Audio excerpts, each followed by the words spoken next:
Good morning. Excited to kick off day 2 of the Mental Health Services Research Conference.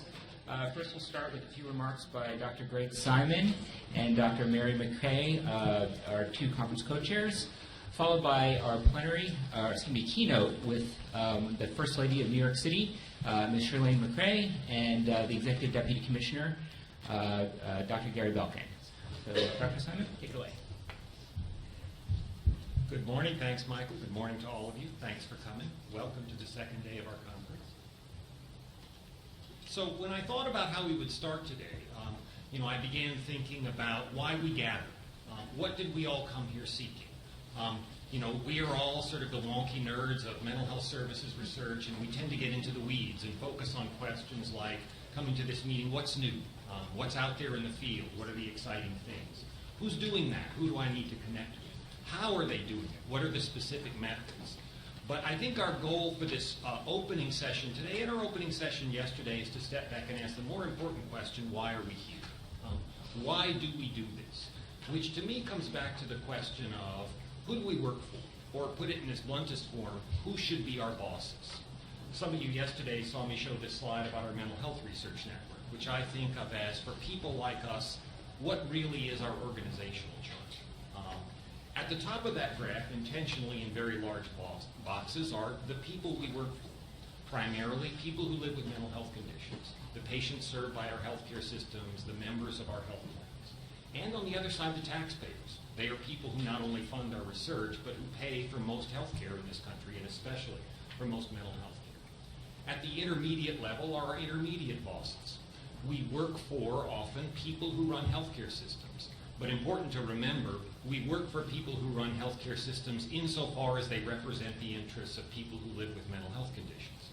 We often work for funding agencies like the National Institute of Mental Health. We work for those funding agencies insofar as they represent the interests of taxpayers. And down there at the bottom, intentionally, is in a very small box is us. Important to remember, and illustrated in a different way, a picture some of you saw me show yesterday, getting clear about the different parts. Who is the tail and who is the dog? Because as researchers, we can sometimes get confused and suffer from the neuropsychiatric syndrome that I call tail versus dog confusion, believing that the purpose of a mental health care system is to allow us to do research, rather than the purpose of our research is to inform and serve those people who run mental health care systems. So thinking more about why we are here, I think it is important to point out why we are not here, because sometimes we can get distracted and think we are here and our work exists to serve a particular theory. It exists to support a particular treatment that we would advocate for, or even to advocate or be a vigorous advocate of a particular research method. That's not what it's about. The why is about people who live with mental health conditions and about the interests of the taxpayers and the people who pay for our work in the long run. So having said that about why and about one category of bosses, I want to divert a little maybe back into the what and talk about the interests of taxpayers and NIMH. Since it's been a couple of years since this tribe last assembled, and to be honest with you, since I have the microphone and wanted to say these things, I did want to talk about a couple of things that have happened at NIMH over the last couple of years that I've heard some grumblings about within our tribe, a couple of changes. The idea of a new way of classifying mental health conditions, the research domain criteria, or RDoC as many of us know it, and NIH's new paradigm for clinical trials, becoming much more specific about what clinical trials should do. And my message to this group about those things is, even though they may seem to you at first like your enemies, these should be your new best friends. So a couple of words about that. Why is it that we need a new classification system? I think it's important for us to admit right up front that our longtime industry of studying the co-occurrence of mental health conditions has jumped the shark.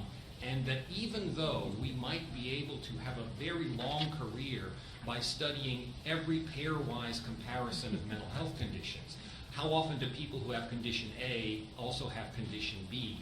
That might be a very long career, but it would not be a very productive one. The fact that everything overlaps with everything probably tells us that our existing categories are not terribly useful. And that when we think about within those categories, how we offer specific services to specific individuals, we have very little ability to project what will work for them.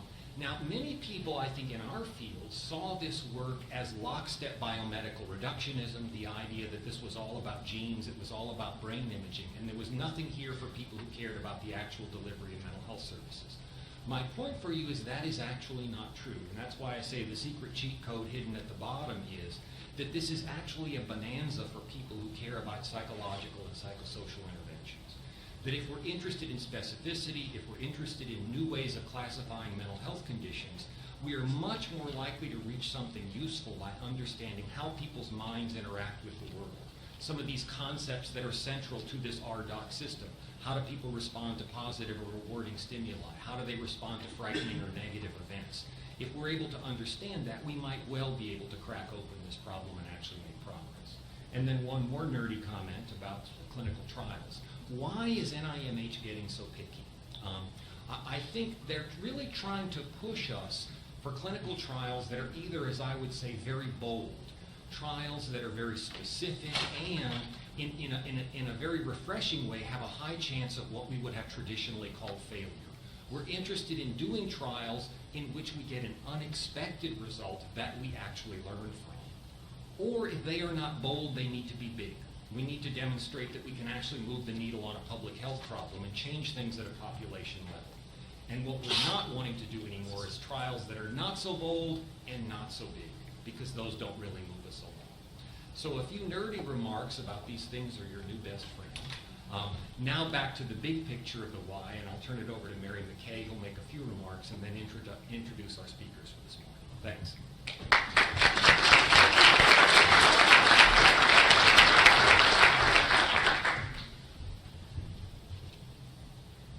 Well, thank you so much, Greg. Good morning, everyone.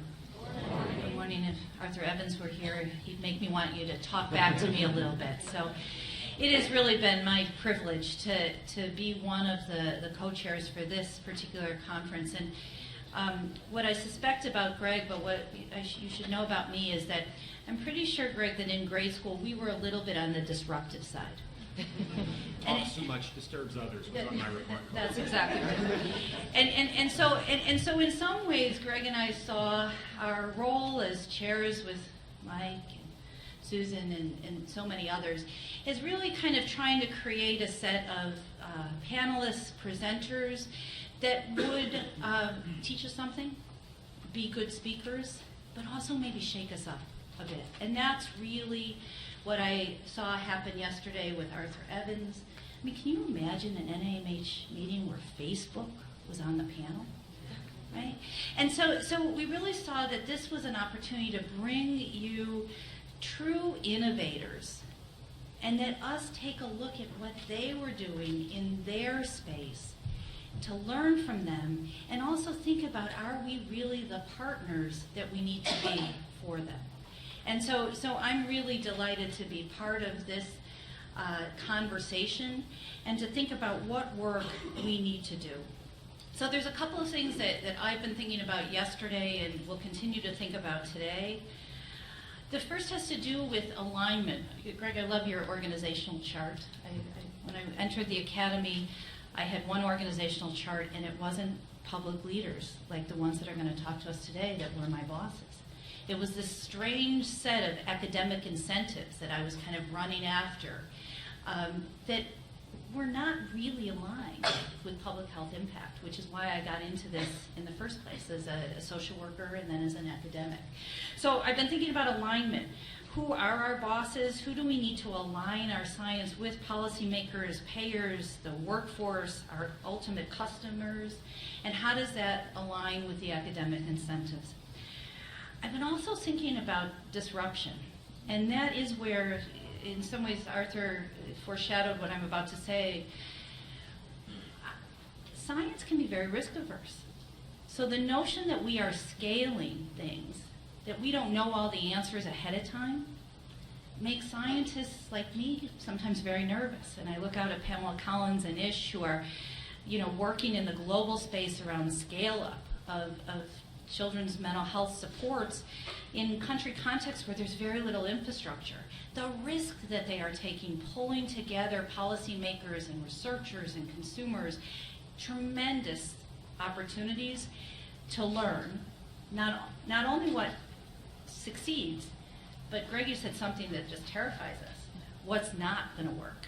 And I think that those are some of the things that I think, I've been thinking about over the last couple of days. And then I think, Greg, in some ways, your paradigm shift also calls us to step up our methods, to use hybrid designs as really the norm, to think about pragmatic trials.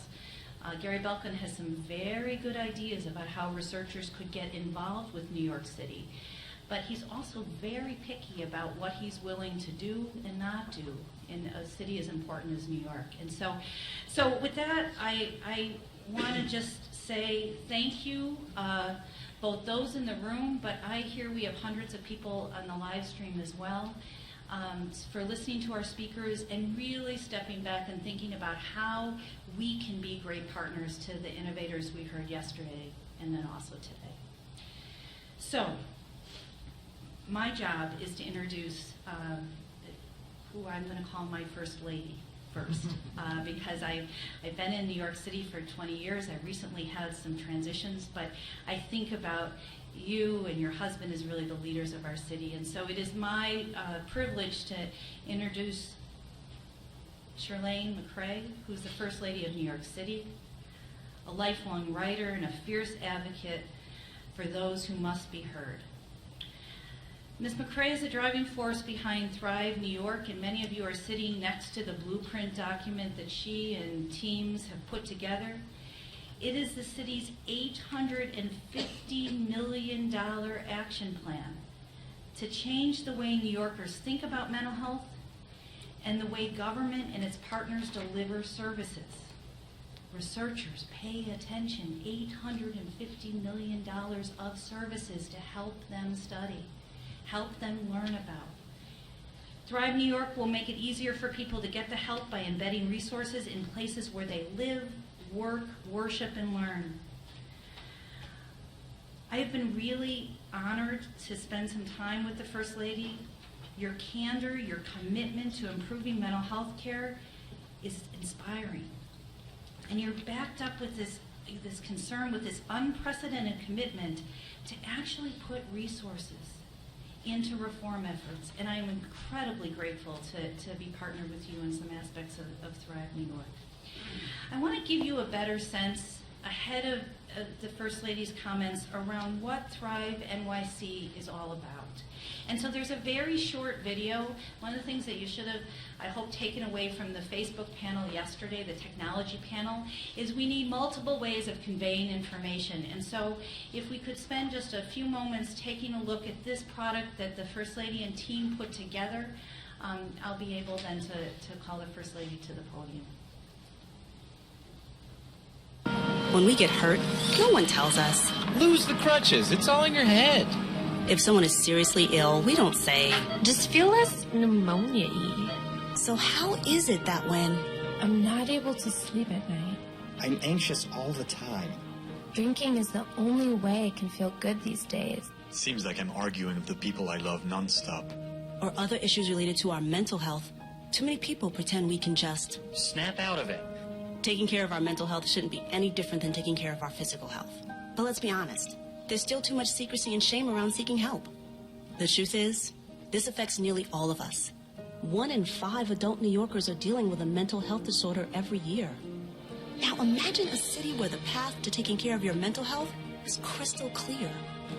We're not just going to imagine it. We created a roadmap for mental health to make our city as healthy and as strong as it can be. We're talking the most comprehensive mental health plan of any city in the United States. New York City is moving closer to the day when the path to mental health care is clear for every New Yorker. Get involved. Find out more about the roadmap here. So with that, I could speak almost endlessly about your role in the Mayor's Fund, around your chair of the Commission on Gender Equity. I could talk about your role as a mother and caring about the children of New York, but I hope that you'll join me in welcoming the First Lady of New York City, Chirlane McKay.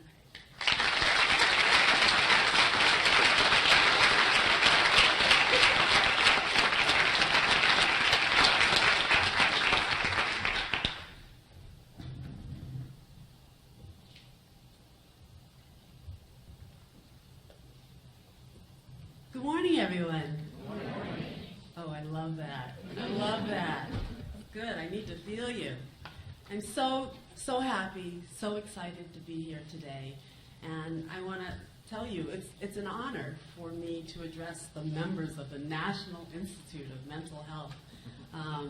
So delighted to be introduced by you, Dr. Mary McKay, and I want everyone to know that Mary played a crucial role in helping us with our Connections to Care program. It's one of our signature initiatives, one of our signature mental health initiatives. And Washington University is gaining a dynamic mental health change maker with you, and we know you're going to still stay in touch with us. There's no escaping our family. And we know that you're going to help build new pathways for the future that will help all of us here in New York as well. I also want to thank all of you, America's leading thinkers on mental health, for inviting me to share a few thoughts with you today. The sheer amount of knowledge in this room, the collective centuries of experience, is such a powerful resource. And I had the opportunity to meet with some of your leadership yesterday, and I am now even more eager to spend as much time as I can with more of you to learn more about what you're doing. And I'm excited to hear your thoughts about Thrive, our unprecedented effort to change New York's mindset around the mind, people's mindset around the mind. And let me tell you, New York's Thrive began just a year ago, just about a year ago, when we launched the highly unscientific research project.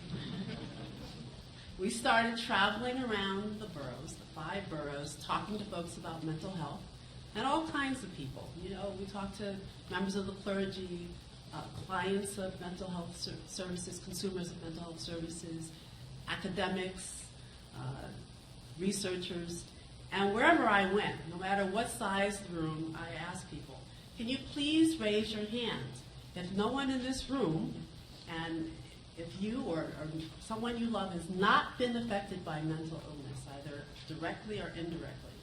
Every room I went in, I asked this question, and do you know, I probably asked thousands of people this question, and not a single person ever raised their hand. And that really told me the magnitude of the problem that we were facing, because I really didn't know. When I decided to work on mental health as you know, my signature issue, as the issue that I could devote my platform to, I did not know that so many people were affected. And so that was a real eye-opener for me. So the takeaway is clear and backed up by your own highly scientific research, that when it comes to mental health, America is facing a major public health crisis. And just imagine if 1 out of every 5 Americans suffered from Zika. Can you imagine, right? It's all we'd be talking about. Am I right? Yeah. Well, 1 in 5 Americans is suffering from a mental health condition. But for so long now, we've looked the other way while this crisis corrodes every sector of our society.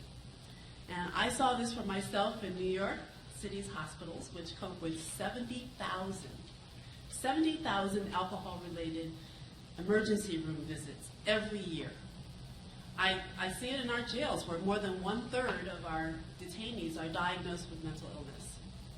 And in our schools, where 8% of our public high school students report attempting or considering suicide every year. Now, that's at least 18,000 young people. And I don't know about you, but every time I hear that number, like my heart drops. When the de Blasio administration started thinking about how to address these challenges, one of the first things we did was launch a comprehensive research, a comprehensive review of the research that was available to us. And the mayor was committed to putting real money behind this. But first, we wanted solid data on what was working, what could we invest in wisely. And sometimes we found the information that we were looking for, but many times we didn't. And I'm thinking in particular about our children, our young people. We wanted to address the mental health needs of our young people because we know that's where it all begins.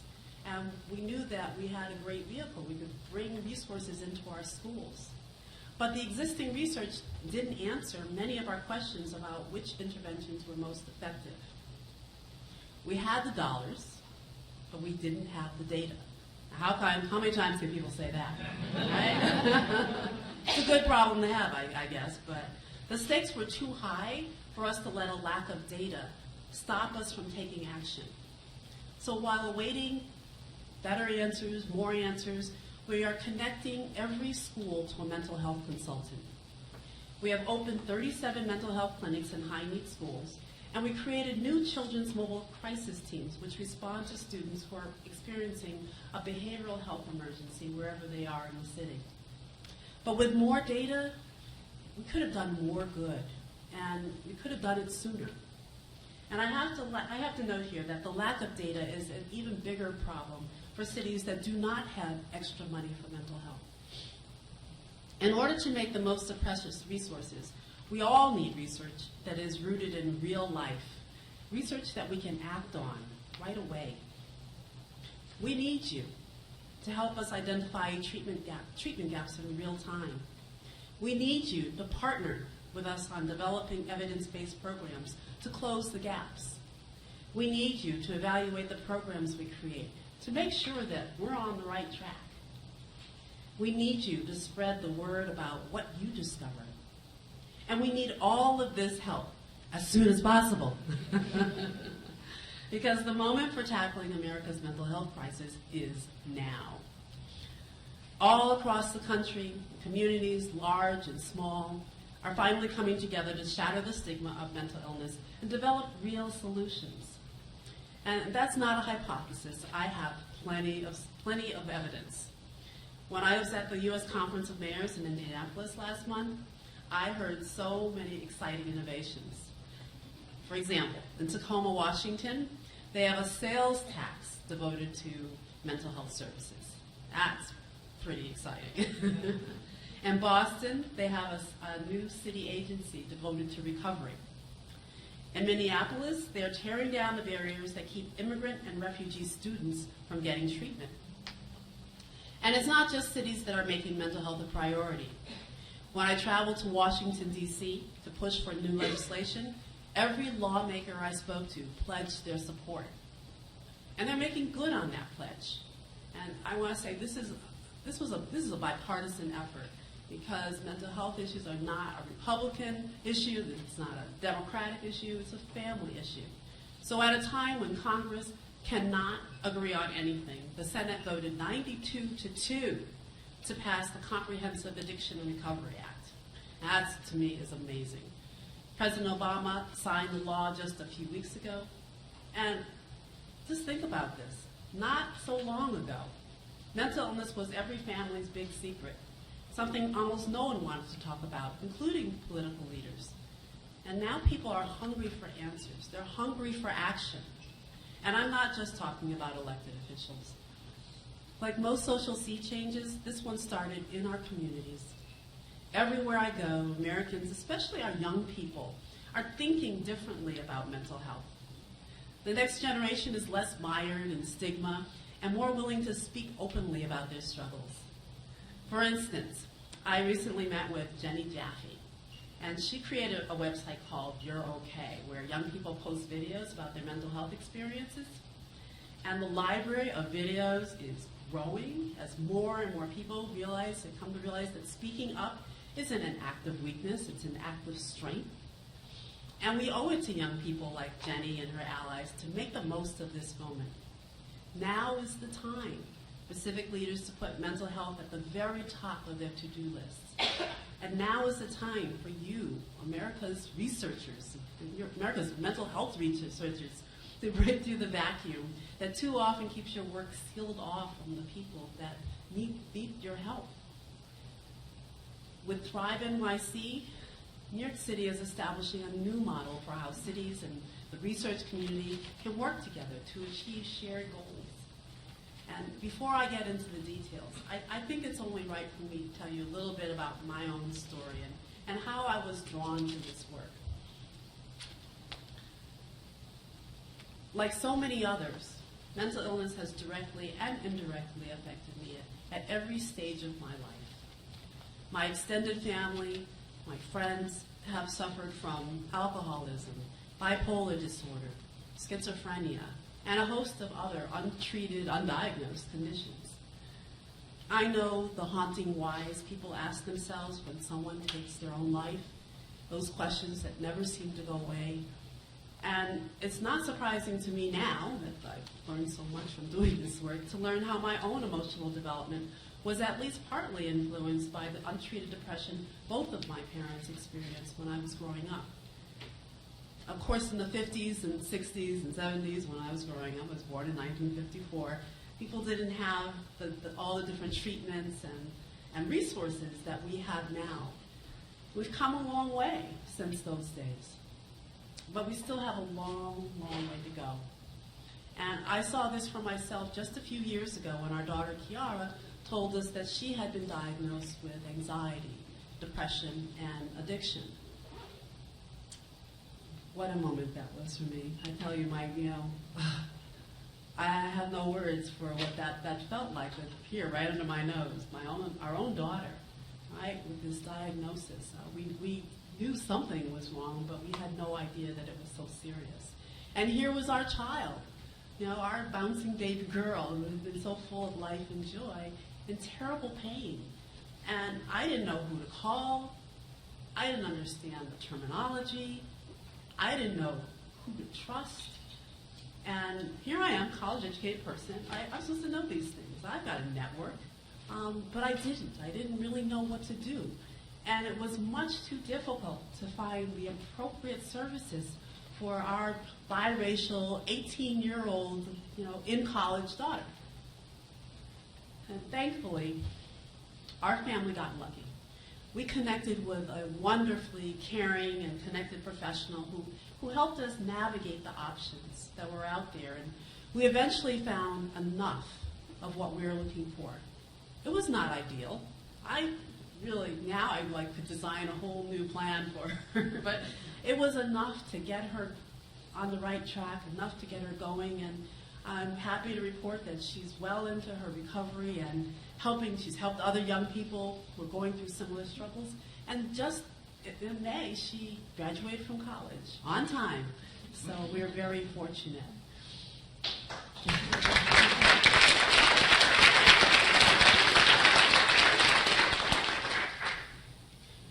But even after our own family's troubles subsided, I knew that, I couldn't forget Kiara's journey. I couldn't forget everything that I had gone through my own life growing up.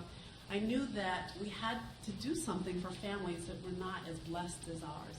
So when Bill became mayor and I became first lady, and I knew here's a great opportunity. I'm going to have a huge platform, and we're going to have money. We're going to be able to do some very important work. And I knew that we could find a way to bring comfort and resource to people who were suffering. And that this invisible disease, or diseases, which with all too visible suffering, which had been such a major determinant in my life, became my passion and my mission. And that is the beginnings of how Thrive was born.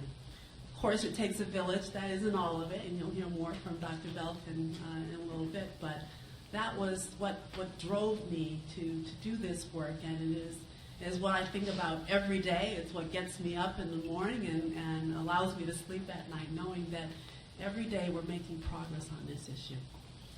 So, Thrive NYC. Thrive NYC is our roadmap to begin changing the way people think about mental health and the way the city and its partners deliver services. And you all have the book, but here it is. Right? Just in case you haven't seen it, the roadmap's backed up with $815 over the next 4 years. There are 54 different initiatives, and this makes Thrive the most comprehensive mental health plan of any city or any nation. Our goal is to change the culture around mental health and approach it like physical health, because people need to know that mental illness is treatable. I know that's a fundamental truth for all of you here. Mental illness is treatable, but you would be amazed. For so many people in these neighborhoods and communities where I've been, they do not know this. It is like a revelation to hear that we can actually do something about this. It's life-changing for them. And that's why we're spreading the word through videos like the one you just saw, and ads. We have the ad up. Ads like the one we have up now. We've got testimonials online, on television, people who've gone through mental health struggles and how they came out on the other side and how they recovered.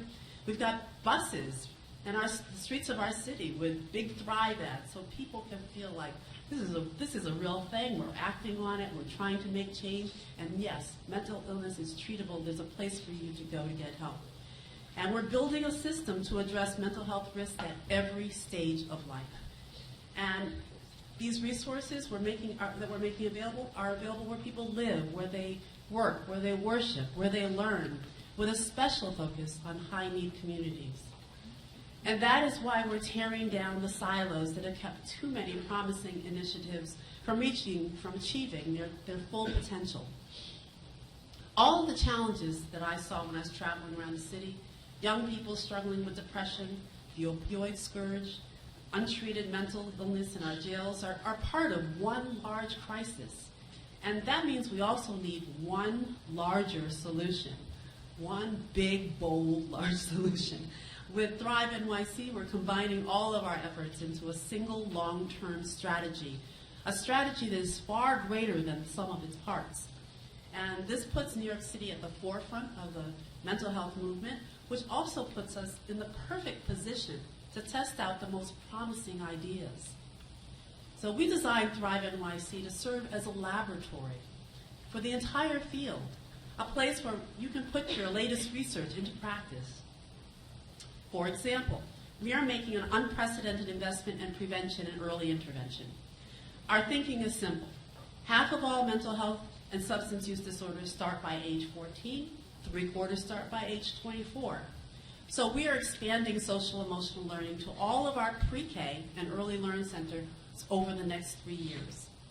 Social emotional learning helps children develop the skills they need to manage their emotions, build healthy relationships, handle conflict, and make good choices.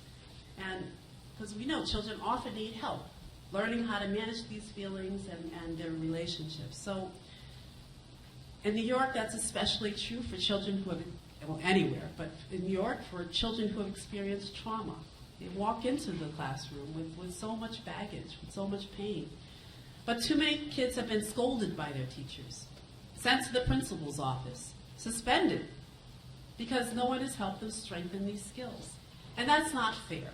It's also not effective. Our youngest students don't need more punishment. They need more tools. And that's why we're making social emotional learning a priority. And that is why Mayor de Blasio recently banned suspensions for students in kindergarten through second grade in favor of more age-appropriate solutions.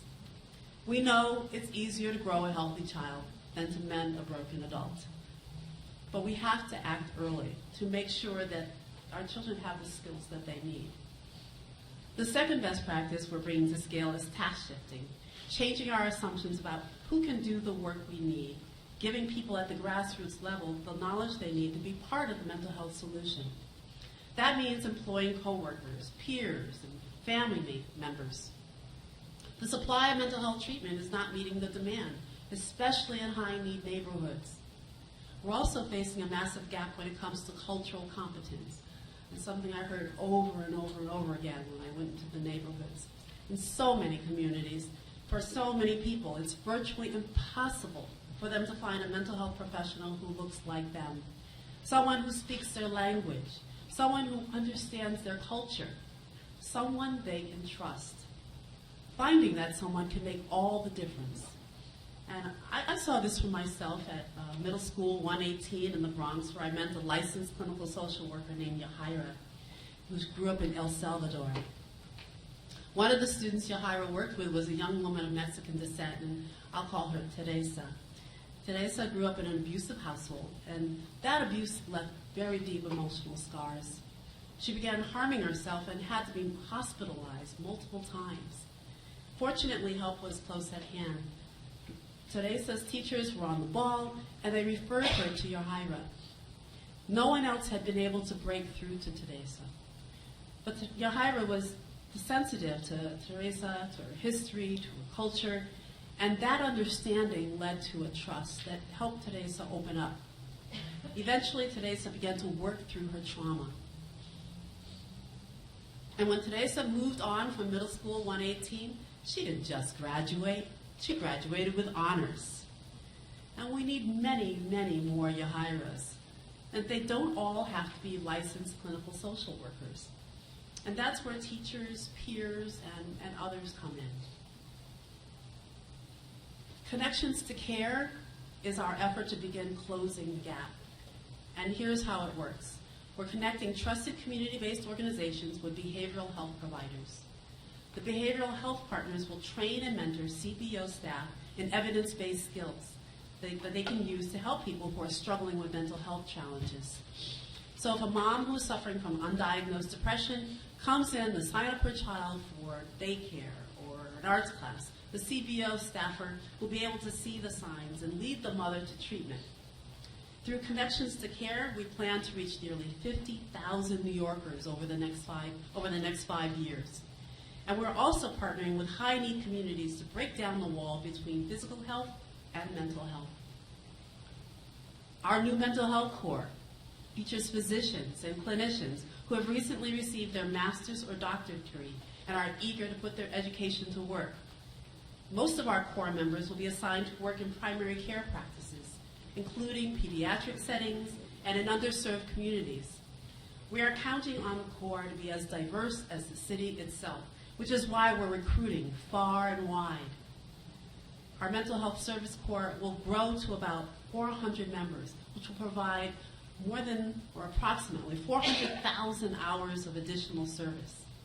They will also accelerate our push to make integrated, evidence-based mental health care the new normal. Now I feel like we should have trumpets and a drum roll. No drums, right? Okay. This October, we are launching NYC Support.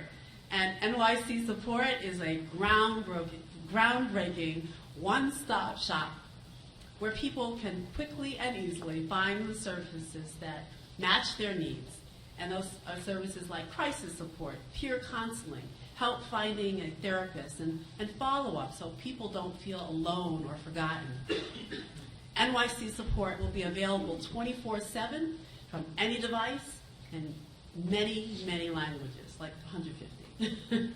It's the lifeline New York City deserves. It's ambitious, inclusive, and it will be always available. And if you want to learn more about our work, and I hope you do, please check out our website at nyc.gov/ThriveNYC. That's nyc.gov/ThriveNYC. And I'm not leaving you before I double down on my call for partnership. Cities like New York City need researchers like you. We need your help in identifying gaps, developing programs, evaluating programs, and spreading the word about what's working.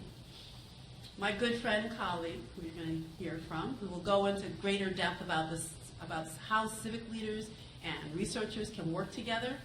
But if you want to make sure that your work will achieve the maximum amount of good, just reach out to a policymaker and ask what is needed.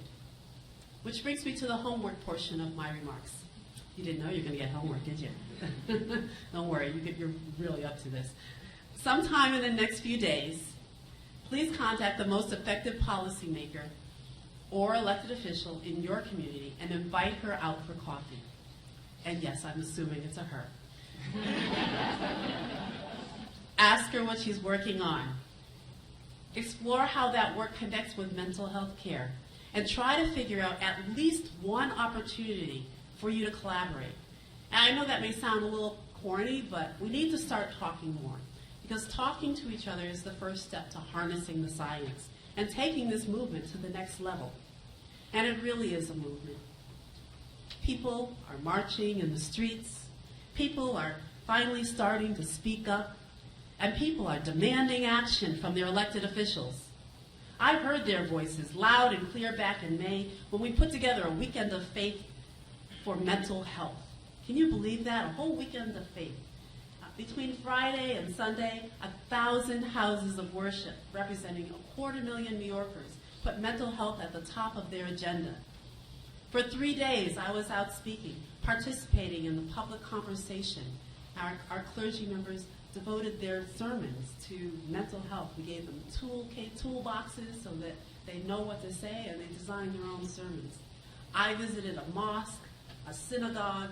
I visited a Catholic church, an interdenominational church, and 2 Seventh-day Adventist churches. I heard Spanish, I heard Hebrew, I heard Arabic, and I heard a whole lot of amens. But most of all, I heard and saw and felt a great need for more. More open conversation, more ways to measure unmet needs in real time, more treatment, more prevention resources, and more collaboration. There is such a hunger, so much pain, so much anguish out there. And I know that marching and lobbying and sharing your story with people you don't know very well may not be your thing, but that's okay, because what's not okay is business as usual. Every single American who understands the gravity of this mental health crisis, this public health crisis, which means every single one of you in this room has a moral obligation to push this movement forward. And no single group in our nation is as strong as all of you. And now is the moment we've been waiting for. Now is the time to come together. So are you with me?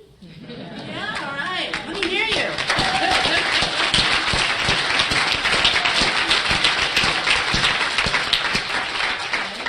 I am now giving you like a collective big group hug, all right? Really. I appreciate you so much. And I thank you. And it is now my pleasure to introduce the amazing Dr. Gary Belkin. Gary, as many of you know already, the Executive Deputy Commissioner of our Division of Mental Hygiene. He is a visionary, and I don't use that term lightly. Gary has been such a terrific partner in this, and he's poured a lifetime of mental health experience into Thrive NYC. We are, all of us, tremendously grateful to Gary for his passion, his commitment to helping people live healthier, happier, more productive lives. And I know he can't wait to share his passion with you. So please, Gary, come on up here. I'm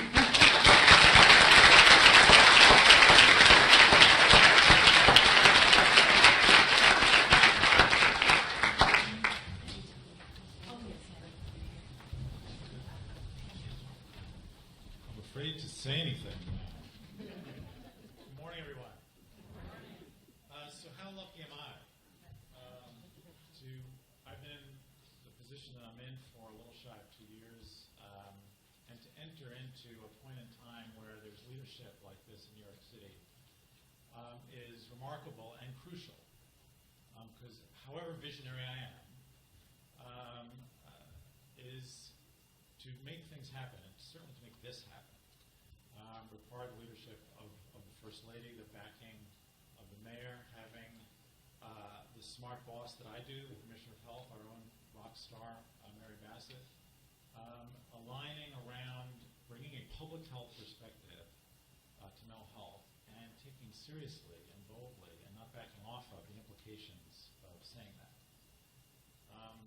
If you read Thrive, just so I have a sense in the room, how many, and it's okay, how many of you have actually read Thrive and feel familiar with it? Oh, good, so this is good. So please read it. There are a lot of copies either in the room or outside. Basically, what we do in Thrive is we first make the case for a public health approach to mental health. We go through a lot of things the First Lady described, a lot of the facts and figures about its impact on schools, on youth, on economic productivity, on violence, on our jails, on our neighborhoods, that it affects everyone and should be business of everyone. But we didn't succeed in other public health challenges. We didn't have premature deaths due to cardiovascular disease or reduce smoking or push back the HIV epidemic or reduce infant mortality by playing with reimbursement rates or having demonstration projects or working around the margins. We did full-on, all-in, all of government, not just the health part of government. We knew that we had to change how we do treatment. We knew how we had to increase public literacy and engagement. We knew how we had to partner with communities. We had to rethink a lot of what we did and bring more stakeholders into the game. And we had to set goals. We want to reduce X by Y. We want to close this gap. We want to reduce this prevalence. And we just haven't done most of, not all of those things around mental health and behavioral health. And so we made the case that we should do that for mental health in New York City. And then we lived up to it by laying out these initiatives, some of which the First Lady described, and I'm going to go into a little more detail and think with you about the research opportunities, but also implications and challenges to the research community to help make that sort of vision happen. And a first step of bringing all in happened and is visible at the very Watch of Thrive, which you can see in this photo, and you've only seen a portion of the crowd standing behind the First Lady, including the mayor, their children, who I don't know have appeared publicly. You all appear publicly together, very rarely. Underlining the importance of this administration, commissioners, deputy commissioners, deans of schools, chancellors of universities, presidents of CBOs, and when I mean commissioners, police, education, all in. And it's really that kind of, comprehensiveness that is evidenced in the initiatives as well as you read them. These aren't just health department initiatives. They're Department of Education initiatives, and child welfare, and domestic violence, and aging, and human resources administration, and our health and hospital system, and our City University of New York, which is going to be our test bed for spreading the sort of apps and web-based solutions that we heard a little about yesterday that we can then think about how do we put them in the hands of every New Yorker. So this is a real opportunity, a real moment to indeed take this issue on in full, in the fullness that a public health approach demands. But to implement that, to do that, and getting back to the opening remarks, Greg, you were making, and Mary as well, that who is our boss? As government and a public health approach puts front and center these issues of what are the population needs, who's affected, how, which groups are more vulnerable than others. What are not only the service solutions, but what are the structural solutions and impediments? What are the social determinants? So to take all that on in full, and that's quite a full plate, and I think we've lived up to it in the initiatives. I'm going to just walk through a little bit about our strategy about that in a second. But in terms of trying to implement that and be true to our bosses, we are important consumers of what you produce. We're important consumers of research. And as buyers of what you sell, I have to be honest that we found in the doing of this that the shelves are not very full of what we need.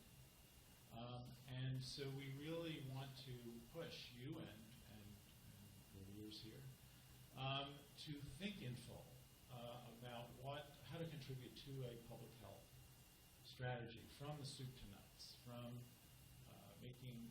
re-engineering care to be more accessible on the one end, and thinking about what are the real core strategies to recommend in impacting social determinants and other macro social issues on the other end. So what we tried to do is to think through these issues by laying out a strategy, and at its backbone, with all the money, with all the initiatives, and all the activities, underlying all of that actually is a strategy, a laying out of what we think are the key directions, the key sort of new normal habits of governing and of researching that we need to do to really get to a public health strategy and succeed there. And those were briefly to change the culture, which by what we meant is not only around stigma and attitudes, but also self-efficacy and learning. This idea of training 250,000 New Yorkers in mental health first aid, which is our goal, is part of this idea that, when we picked that number, was sort of in the neighborhood of, we thought, as many people who know CPR should know mental health first aid to make that point, but also to drive the reality that people should feel like this is something that they can be familiar with and handle. And how do we spread that confidence and that public literacy? Act early is sort of what it sounds like, both real investments in prevention and promotion. And here we really found challenges around the data about what choices to make, where to put our money, where to act.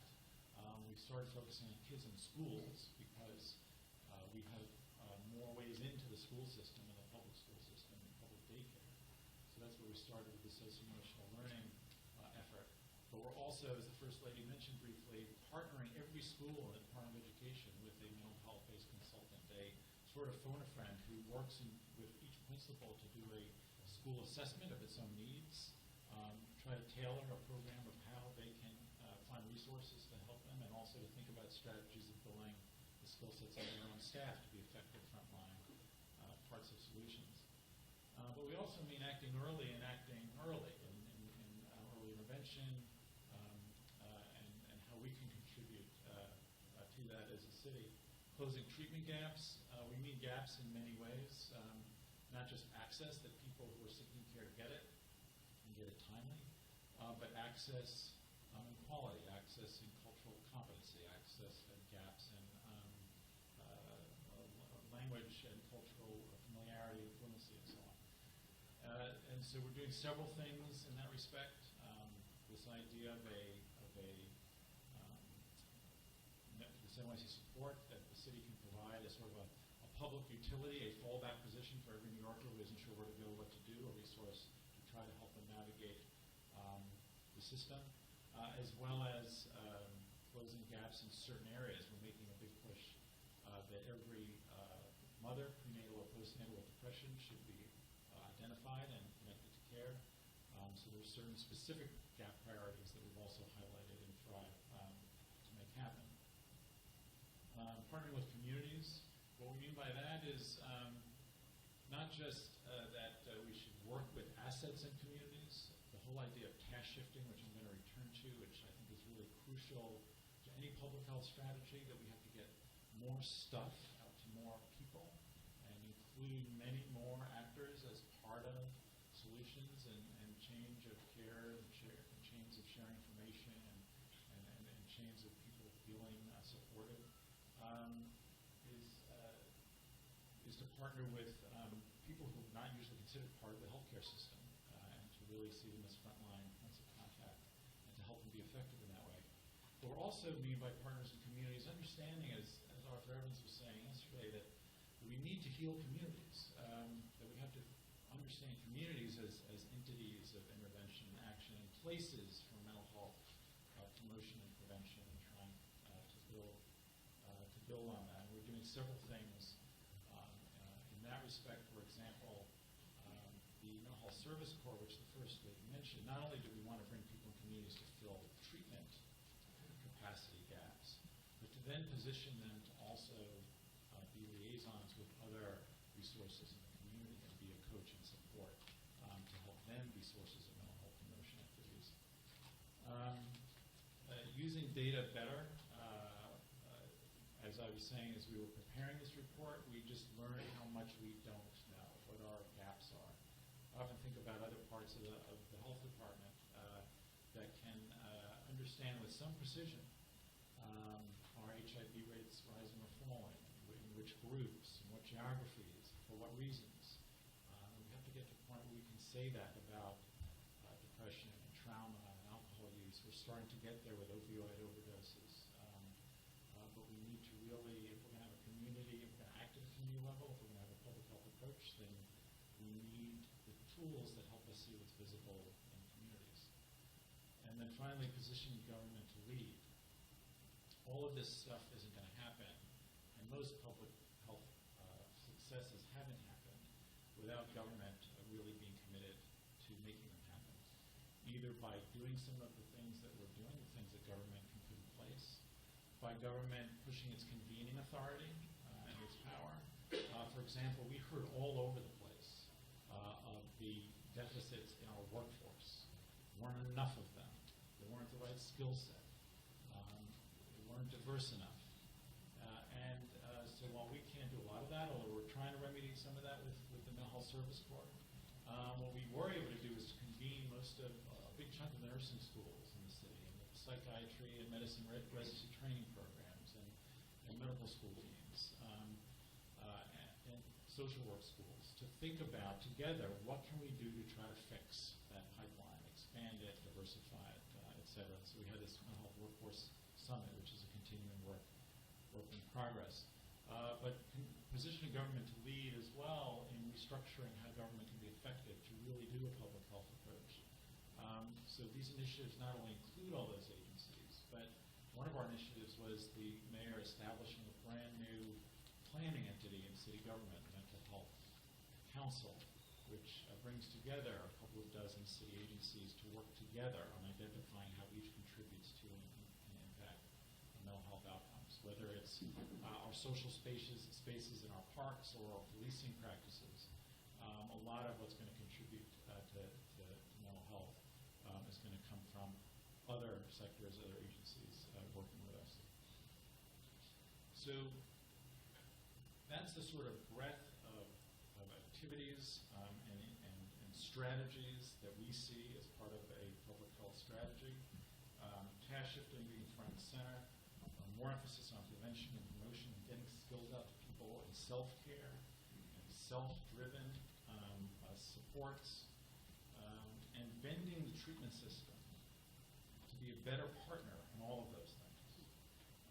Not just to be a place where integrated care can happen, primary care, which may be more accessible and acceptable to people, but really to change the way that they relate to the rest of their communities, not just as places that sick people are referred to, but as coaches and mentors and capacity builders to others to be more frontline parts of the system.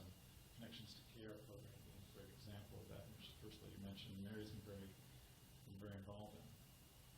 So, it's not for lack of ambition that we have now, that I have now, the task of putting these things to fruition, making them work. And we're starting to do that and already feeling the energy of walls moving, the possibilities to do things. Insurers now saying, okay, well, you're accelerating, you're fast-forwarding the move to integrated care through the core.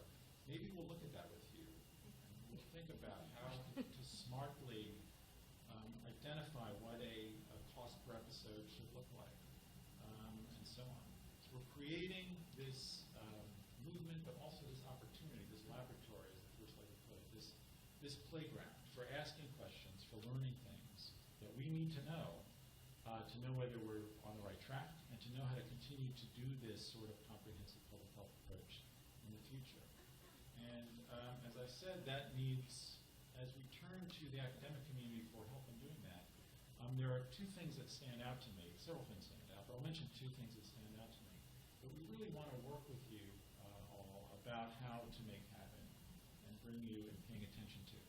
And so I'll start by saying that most of the challenges of putting the sorts of things that we've spoken to into practice are engineering, what I'll call engineering challenges.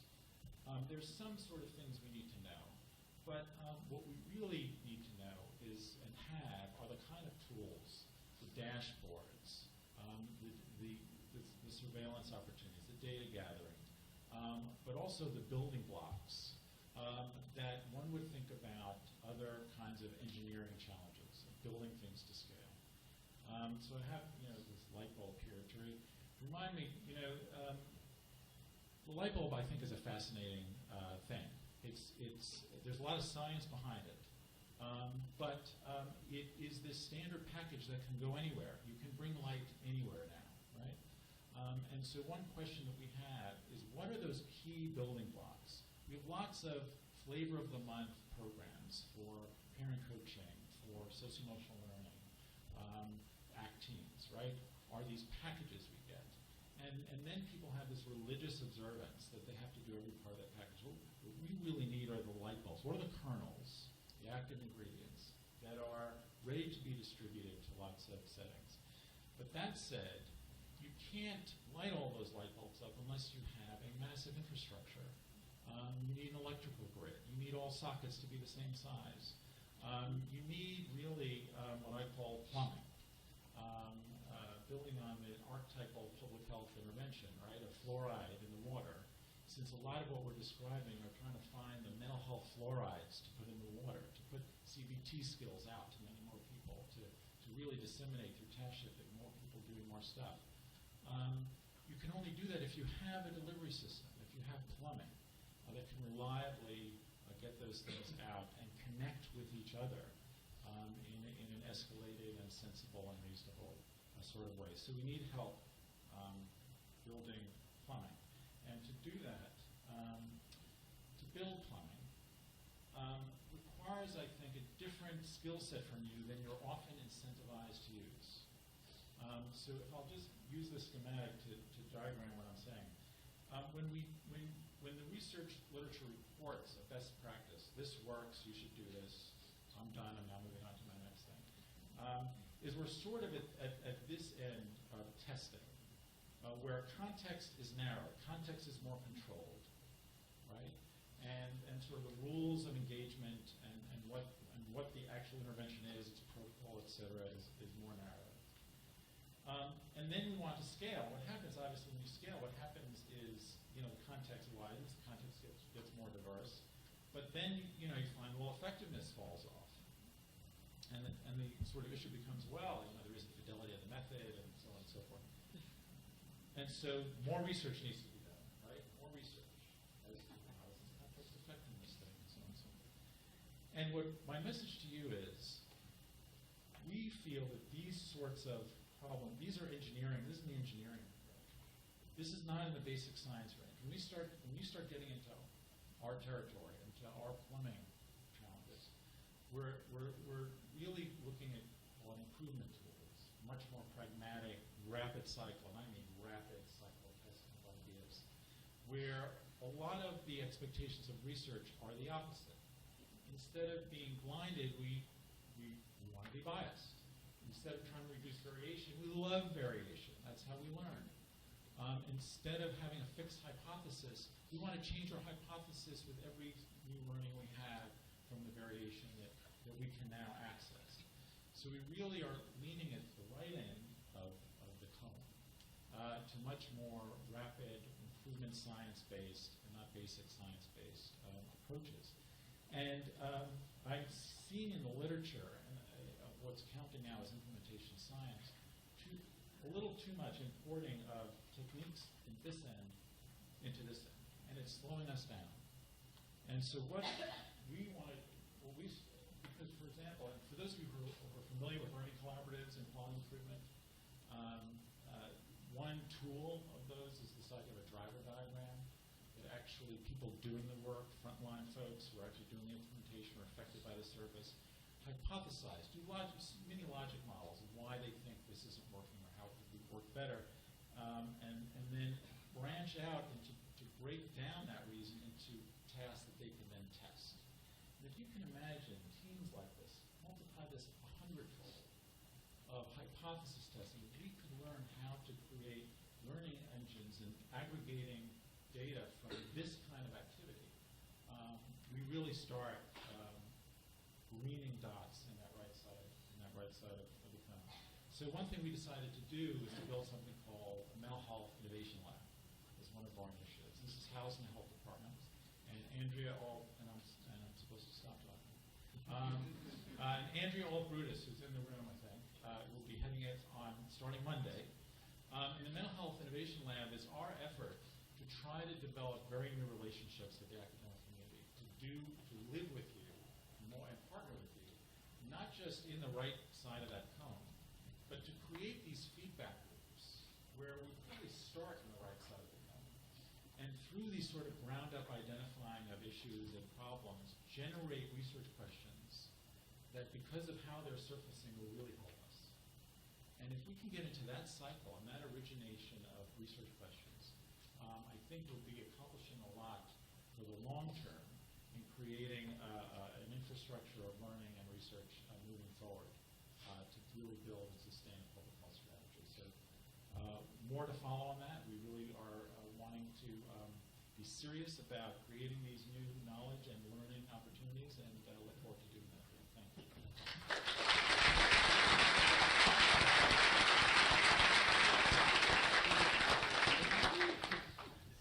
So I do want to just thank both of our speakers for challenging us. And so in some ways, we want to take a couple of questions. I know Greg has one, and we can do some rapid questions, but I do want to be the translator in some ways of what I just heard.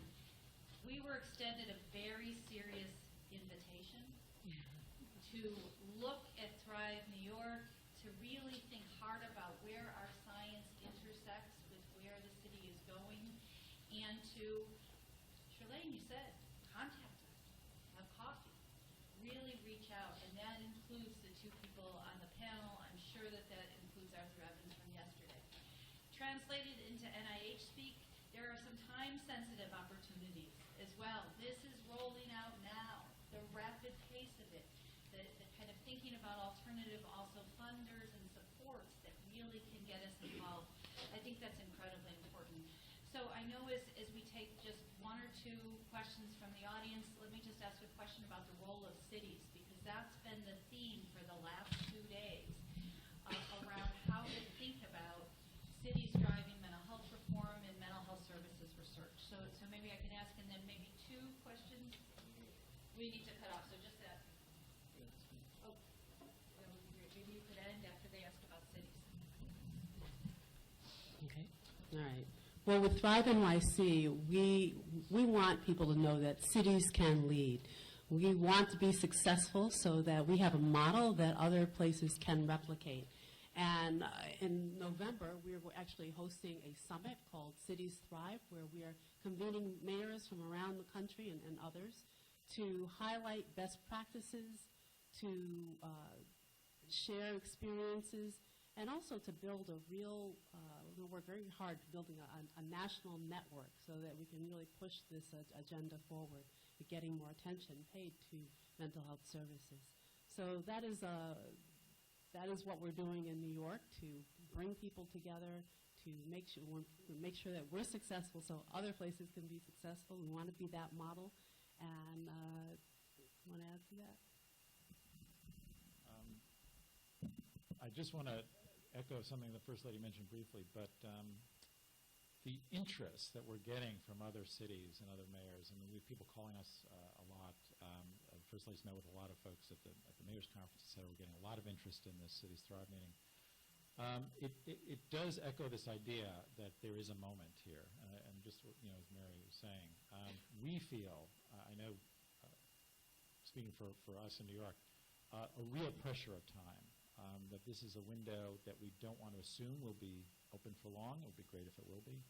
But a lot of the things we're doing are to put in programs, but also to build new structures, this idea of a council, this idea of really changing the way the health system is part of helping the community learn and supporting it, of what I was talking about with the lab, of changing the way researchers can actually be capacity builders, to have the system be hypothesis testing and more of a learning system and a learning society over the long term. Those are kind of the hardwired things that will be gifts that keep on giving, and that we really want to pay special attention to and get other mayors and other elected officials to pay attention to.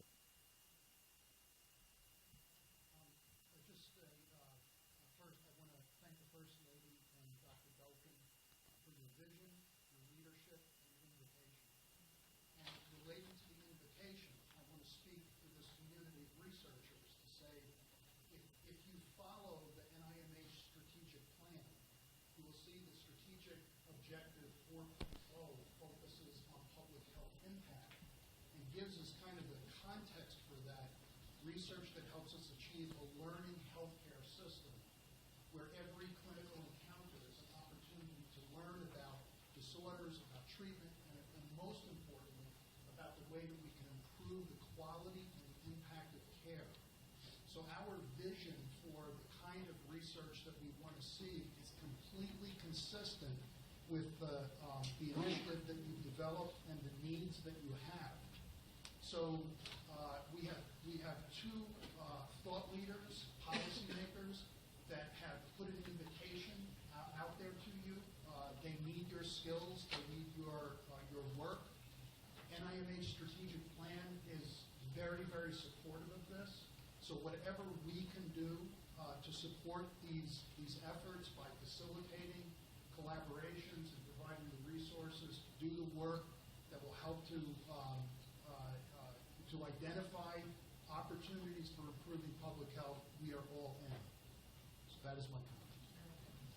Thank you all, and please thank